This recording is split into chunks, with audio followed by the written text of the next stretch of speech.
সকল যোগ্যদের চাকরি ফেরানোর মূল মন্ত্র 22 লক্ষ ওএমআর, সেই ওএমআর এর ভিত্তিতে অযোগ্য চিহ্নিত হয়েছে।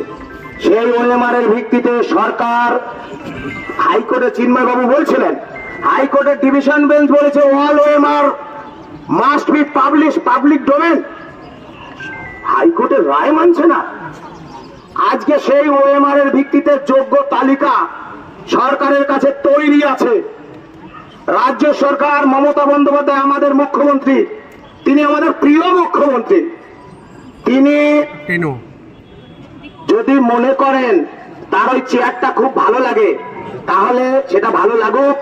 আজকে রাতের মধ্যে 12টা হোক, 10:30 হোক, এসএসসির যেটাকে অটোনমাস বডি বলছে, এসএসসি অটোনমাস বডি, কিন্তু পেছন থেকে চালায় রাজ্যের মুখ্যমন্ত্রী।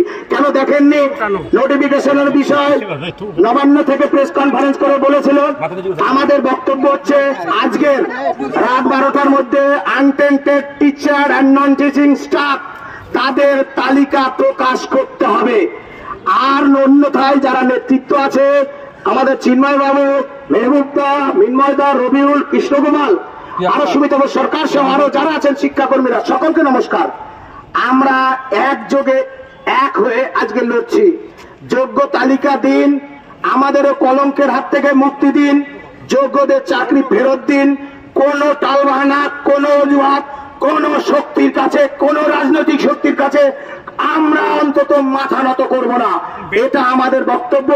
22 লক্ষ ওএমআর প্রকাশ, ওএমআর এর ভিত্তিতে যোগ্য তালিকা দিন। আর মাঝখানে ডান দিকে বাঁ দিকে কোন সেন্টেন্স নেই। পরীক্ষা